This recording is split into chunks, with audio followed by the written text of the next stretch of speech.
A Bodhi is a being devoted to enlightenment. As a compassionate being, a Bodhisatta is destined to attain Buddhahood, and become a future Buddha, through the cultivation of his mind. In order to gain supreme enlightenment, he practices transcendental virtues, Parami, to perfection. The virtues are generosity, morality, renunciation, wisdom, energy, patience, truthfulness, determination, loving-kindness, and even mindedness. He cultivates these parami with compassion and wisdom, without being influenced by selfish motives, or self-conceit. He works for the welfare and happiness of all beings, seeking to lessen the suffering of others, throughout the series of his countless lives. In his journey to perfection, he is prepared to practice these virtues, sometimes even at the expense of his own life. In the Pali scriptures, the designation Bodhisatta is given to Prince Siddhartha, before his enlightenment and to his former lives. The Buddha himself used this term, when speaking of his life prior to enlightenment. According to the Pali texts, there is no mention of Buddha body. Being the only way to attain the final goal, of nibbanic bliss. It was very rare for a disciple during the Buddha's time, to forego the opportunity to attain sainthood, and instead declare bodhisattahood as his aspiration. However, there are some records that, some followers of the Buddha, did aspire to become bodhisatta, to gain Buddhahood. In the Mahayana school of thought, the Bodhisatta cult, however, plays an important role. The Mahayana ideal regards the Bodhisatta as a being who, having brought himself to the brink of nibbana, voluntarily delays the acquisition of his prize so that he may return to the world, to make it accessible to others.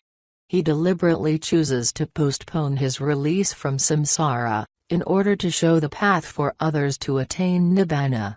Although Theravada Buddhists respect bodhisattas, they do not regard them as being in the position to enlighten or save others, before their own enlightenment. Bodhisattas are therefore, not regarded as saviors. In order to gain their final salvation, all beings must follow the method prescribed by the Buddha, and follow the example set by him. They must also personally eradicate their mental defilements and develop all the great virtues. Theravada Buddhists do not subscribe to the belief that everyone must strive to become a Buddha, in order to gain nibbana. However, the word bodhi is used to refer to the qualities of a Buddha, or Pasika Buddha and era and in expressions, such as Samasambodhi, Pakska Bodhi and Savaka Bodhi.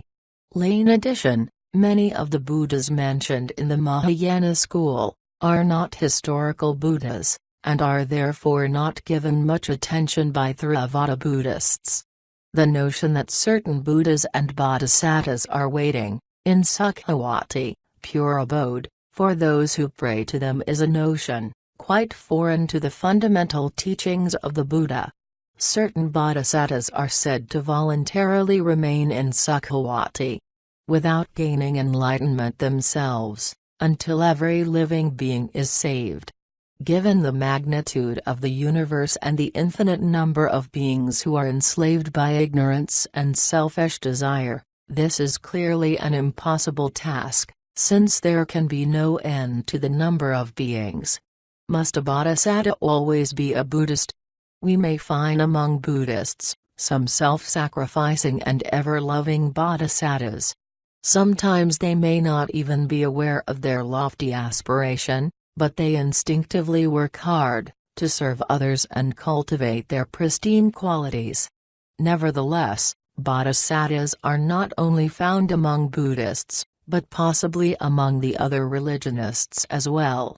The Jataka stories, which relate the previous birth stories of the Buddha, describe the families and forms of existence taken by the Bodhisatta. Sometimes he was born as an animal. It is hard to believe that he could have been born in a Buddhist family in each and every life.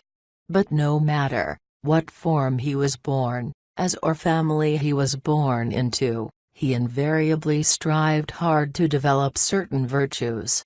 His aspiration to gain perfection, from life to life until his final birth when he emerged as a Buddha, is the quality which clearly distinguishes a Bodhisatta from other beings.